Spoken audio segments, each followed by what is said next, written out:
Como ven, es una mesa plural amplia de grandes defensoras y defensores de los derechos humanos en México, personajes públicos que han dado su voz, su vida y su palabra en torno a esta temática. Entonces va a ser una mesa rica que nos va a enriquecer.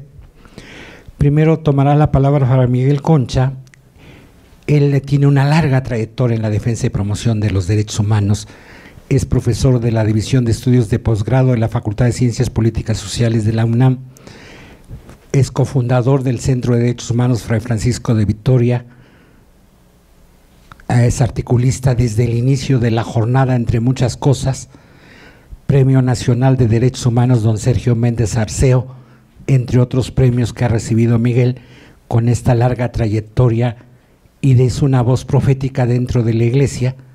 Es un personaje importante, que es fuerte su voz. Entonces, en torno a estos derechos humanos y crisis civilizatoria, estamos viviendo en México un periodo que parecía que no íbamos a repetir. En los inicios del Vitoria, ¿te acuerdas, Miguel? Hacíamos recuentos de desaparecidos, torturados, y sacábamos un informe cada año de la situación. Yo pensé que eso ya había pasado en México, y hoy, por desgracia, tenemos montonal otra vez de desaparecidos.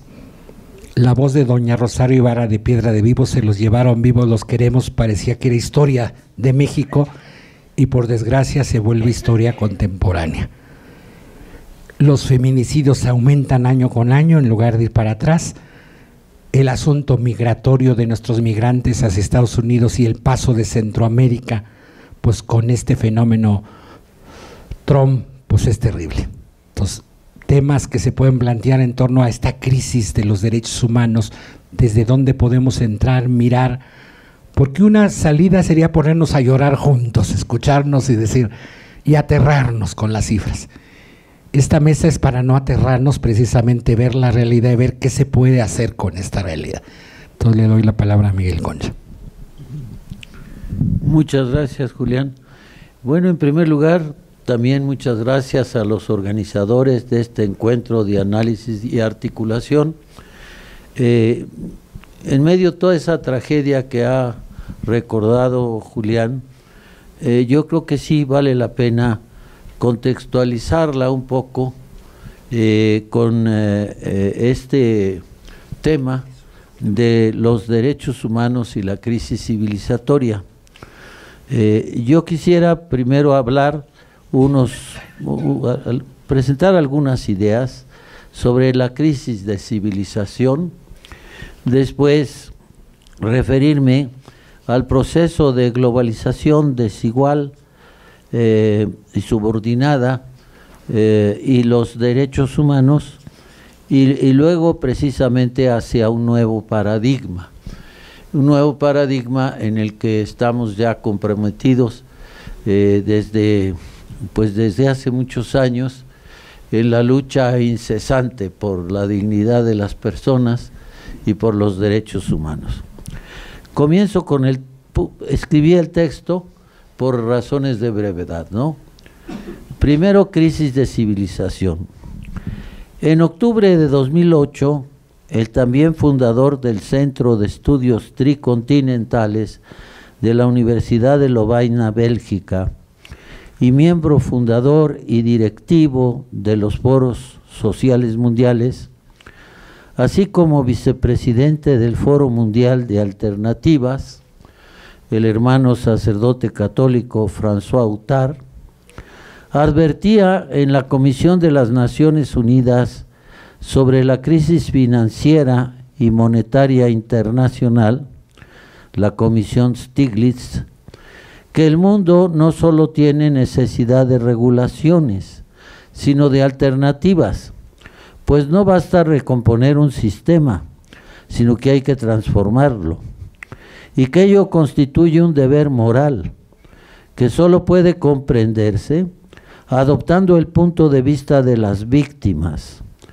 el cual permite poder hacer una constatación y formular una convicción, si es que no quiere encontrarse uno el día de mañana en una crisis peor que la que ahora estamos experimentando, ni dejar pasar la oportunidad de introducir todavía a tiempo cambios importantes en la convivencia humana. La constatación de que el conjunto de las crisis que padece hoy la humanidad, entre otras la financiera, la económica, la alimentaria, la energética, la climática, la ecológica, tienen una misma causa, ya que asistimos a una verdadera crisis de civilización, y la convicción de que somos capaces de transformar el curso de la historia si no renunciamos a la razón y no seguimos desdeñando la ética. Para ello es indispensable, propone, el establecimiento de regulaciones que no simplemente mantengan el nivel real de rendimientos, sino tomar en cuenta las que él llama externalidades, es decir, lo que no entra en los cálculos contables del capital y cuyo costo deben seguir pagando las colectividades y los individuos.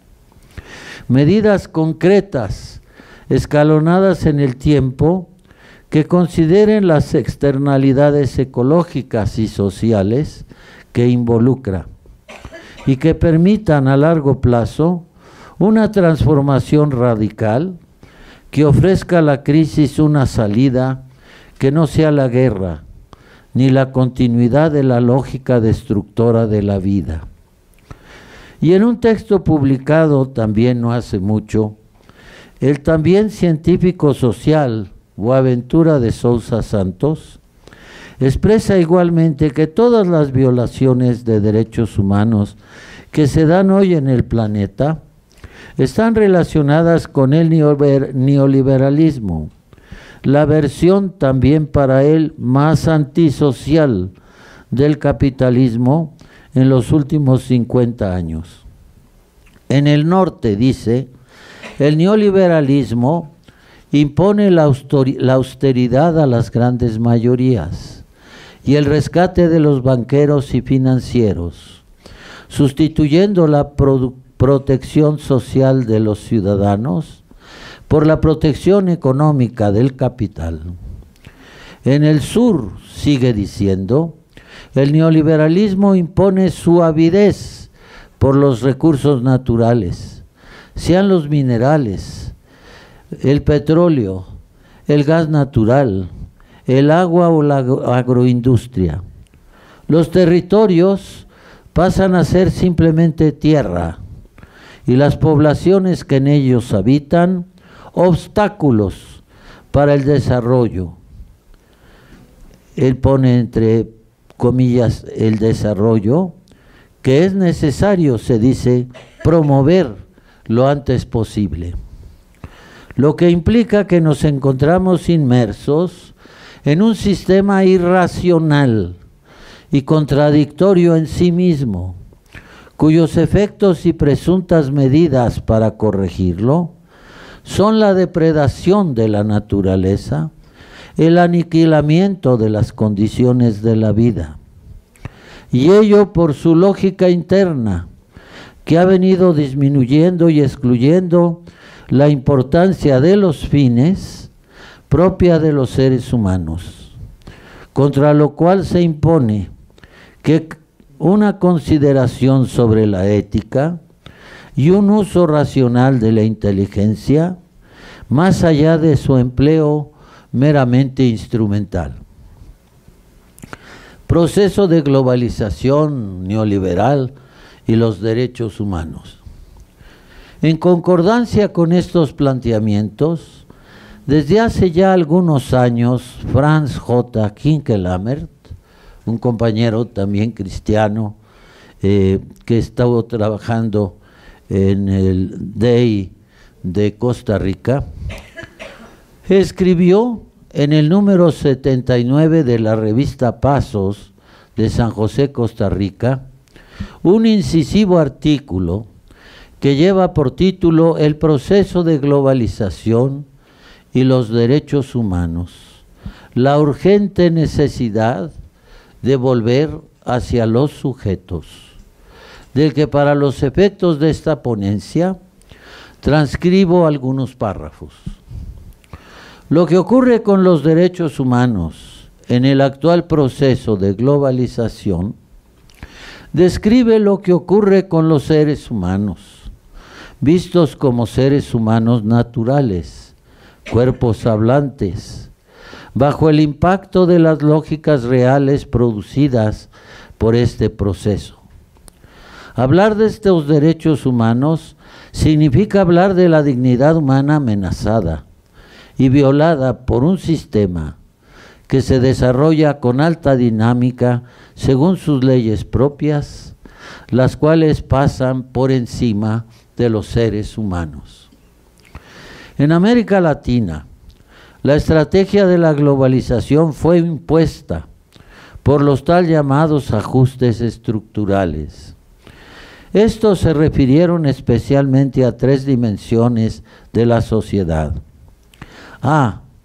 La apertura ilimitada para el capital financiero y las corrientes de divisas y de mercancías. B. La reestructuración del Estado en la dirección de un Estado policial y militar.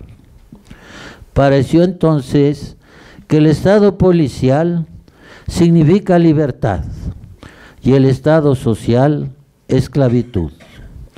Se le quitaron al Estado las funciones de la política de desarrollo y de la política referente a la infraestructura económica y social. De eso se derivó la privatización de las propiedades públicas, lo que resultó en una nueva acumulación originaria. C. La flexibilización de la fuerza de trabajo, que trae consigo la anulación de derechos de importancia decisiva resultantes del contrato de trabajo, como la protección frente al despido, la protección de la mujer, pero también de los niños, etc. Las seguridades sociales son disueltas y los sindicatos debilitados, muchas veces hasta destruidos. La imposición de estas medidas de ajuste estructural es acompañada en la mayoría de los países de América Latina por el terrorismo de Estado. El terrorismo de Estado mantiene hoy una importancia clave en la estrategia de la globalización, especialmente en Colombia y en México. Desde el punto de vista que nos interesa, esta eliminación de las así consideradas distorsiones del mercado tiene una importancia central. La lógica real del proceso de globalización se expresa más nítidamente en términos de la eliminación de las así consideradas distorsiones del mercado. El engranaje del mercado aparece como una gran maquinaria computacional que necesita ser perfeccionada. Las llamadas distorsiones son consideradas elementos de fricción para este funcionamiento. Sin embargo, una máquina tiene que funcionar con un mínimo de fricciones. Eliminarlas significa mejorar su desempeño. Se lo mejora eliminando esas distorsiones. Hay muchas distorsiones del mercado que se van descubriendo. Aquí, no obstante, nos interesan aquellas que son relevantes para el enfoque de los derechos humanos.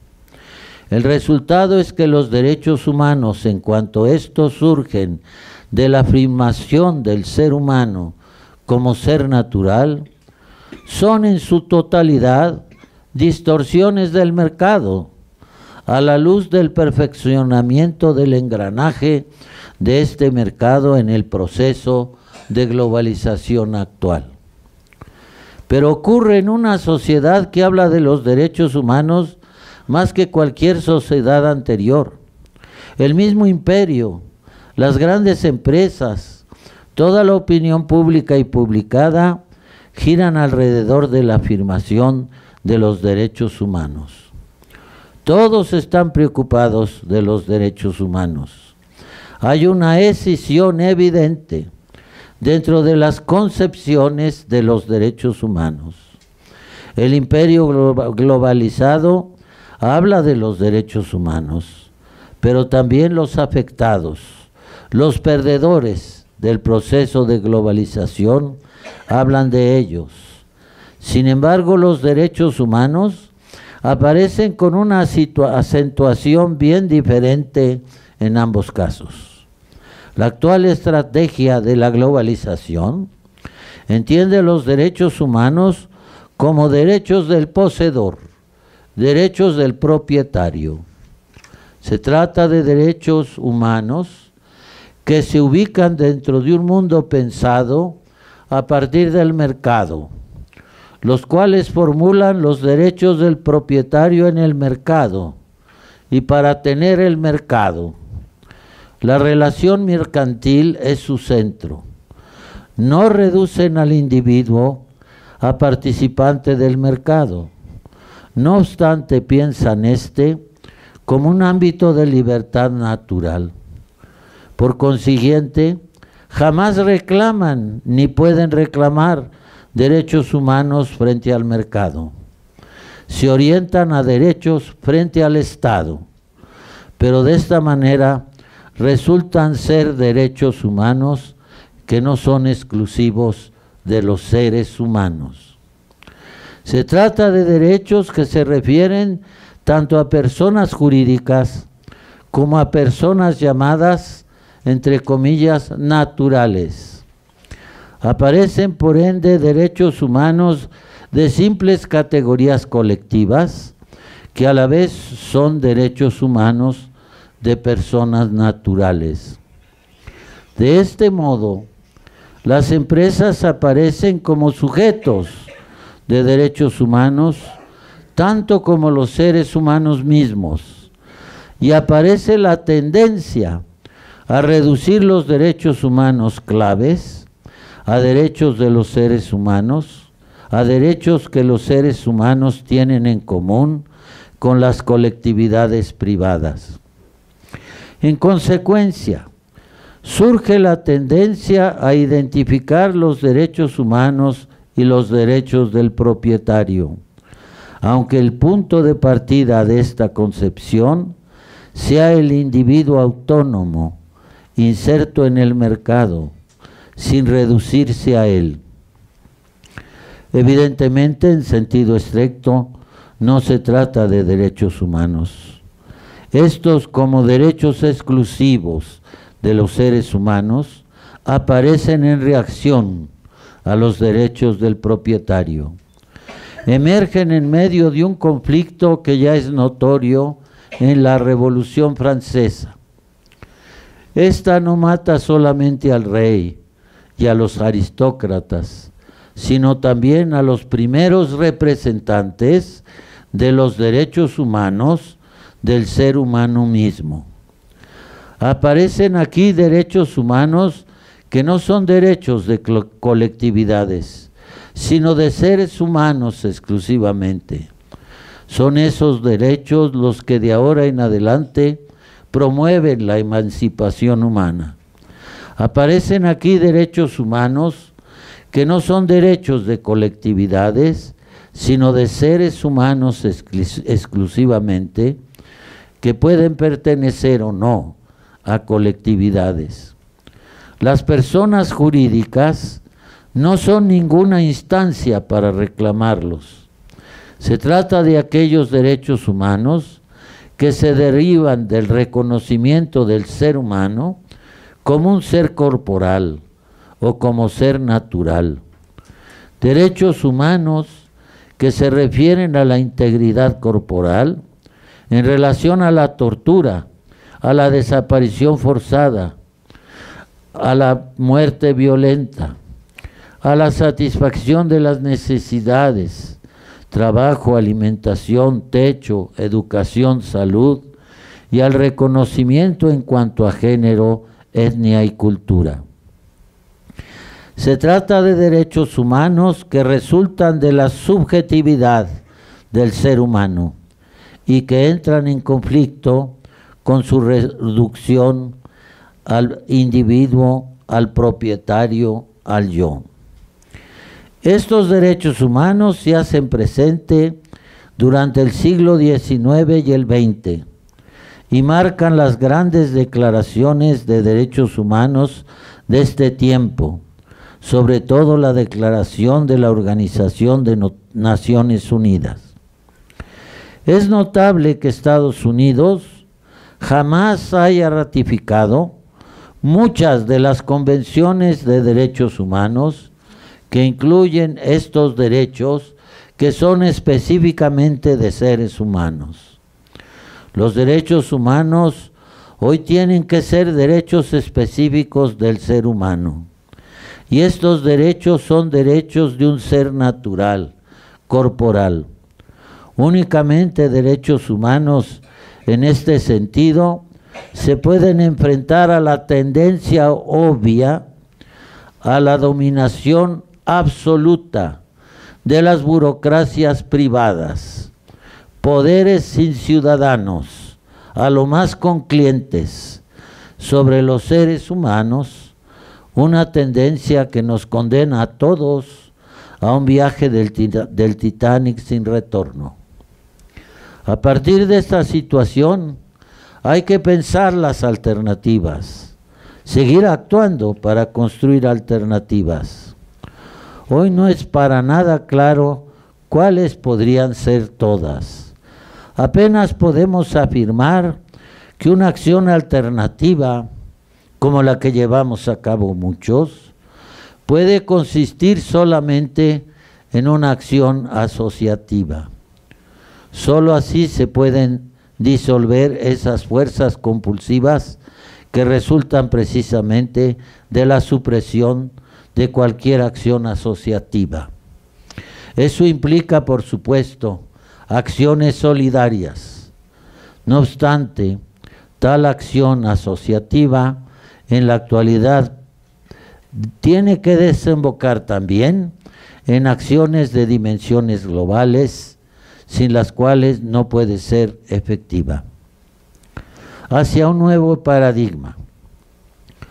Como interpreta correctamente Juan José Tamayo Acosta, como respuesta a la crisis sistémica, crisis de civilización, UTAR propone un nuevo paradigma, cuyas principales características son las siguientes: redefinir las relaciones con la naturaleza, de la agresión al respeto de la naturaleza como fuente de vida, reinventar la producción de la base de la vida, privilegiando el valor de uso sobre el valor de cambio en la economía, reorganizar la vida colectiva a través de la generalización de la democracia en las instituciones y en las relaciones sociales, y activar la interculturalidad en la construcción de un bien común, no local, ni nacional, ni regional, sino universal. Este nuevo paradigma demanda una nueva filosofía de la naturaleza, una nueva filosofía de la humanidad.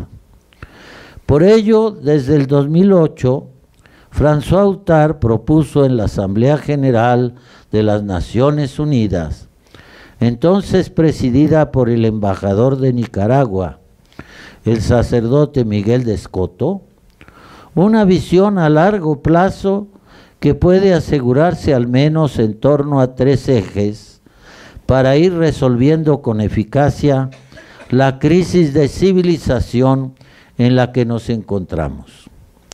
Primero, un uso renovable, racional, de los recursos naturales, lo que supone otra concepción de la relación del ser humano con la naturaleza.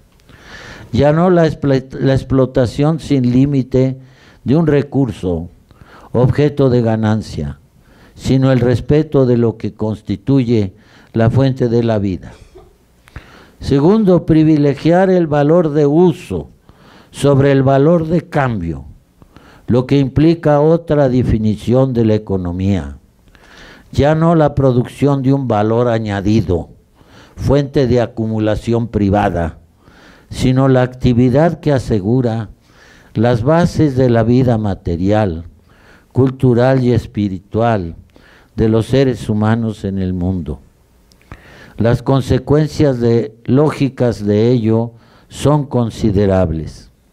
A partir de este momento, el mercado sirve como regulador entre la oferta y la demanda, en lugar de aumentar las tasas de ganancia de una minoría cada vez más reducida. Mediante la consideración de las externalidades ecológicas y sociales, se lucha en contra del despilfarro de las materias primas, de la energía, la destrucción de la biodiversidad, de la atmósfera. Cambian de lógica las prioridades en la producción de bienes y servicios.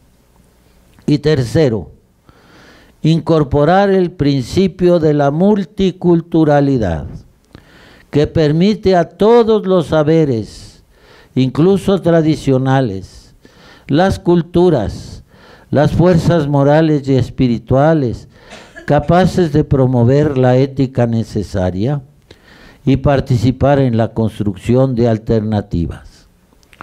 Entre las religiones señala la sabiduría del hinduismo en cuanto a la relación con la naturaleza, la compasión del budismo en las relaciones humanas, la búsqueda permanente de utopía en el judaísmo, la sed de justicia en la corriente profética del Islam, las fuerzas emancipadoras de la teología de la liberación en el cristianismo, el respeto por las fuentes de la vida en el concepto de la madre tierra en los pueblos autóctonos de América Latina, el sentido de la solidaridad que se expresa en las religiones del África. Para Autar, todos ellos son aportes necesarios, indispensables, importantes en el marco evidentemente de una mutua tolerancia y respeto, garantizados por la imparcialidad de la sociedad política. Pero sobre todo, es necesario seguir escuchando al nuevo actor histórico plural, portador de proyectos alternativos, que ya está allí, pero al que todavía le hacen falta relevos políticos en muchos estados. Los obreros, los campesinos sin tierra, los pueblos indígenas, las mujeres, primeras víctimas de las privatizaciones, los pobres de las ciudades, los defensores y defensoras de los derechos humanos, los militantes ecologistas, los migrantes y los intelectuales orgánicamente ligados en todo su quehacer con los movimientos sociales vivos. El mismo Boaventura de Sousa Santos afirma igualmente que al contrario de lo que pretende el neoliberalismo, el mundo es lo que es porque nosotros así lo dejamos. Puede ser de otra manera si nos lo proponemos y luchamos. La situación es de tal gravedad, dice, que es necesario adoptar medidas urgentes, aunque sean pequeños pasos. Y añade que esas medidas tendrán que variar de país a país y de continente en continente, aunque la articulación entre todas ellas, cuando sea posible, resulta indispensable. Considero, termino, que como lo hemos venido atestiguando en México en los últimos años, en el marco de una crisis de civilización feroz, de un neoliberalismo impuesto a rajatabla como en ningún lugar, la defensa y promoción de los derechos humanos desde la perspectiva de las víctimas, como derechos de las personas y de los pueblos, derechos de un ser natural, corporal, como afirma Franz J. Hinckelhammer, y de sujetos colectivos, es una de esas medidas urgentes de las que habla Boaventura de Sousa Santo y de esos pequeños pasos que tenemos que seguir dando entre todos, con todos, para generar las alternativas que se requieren.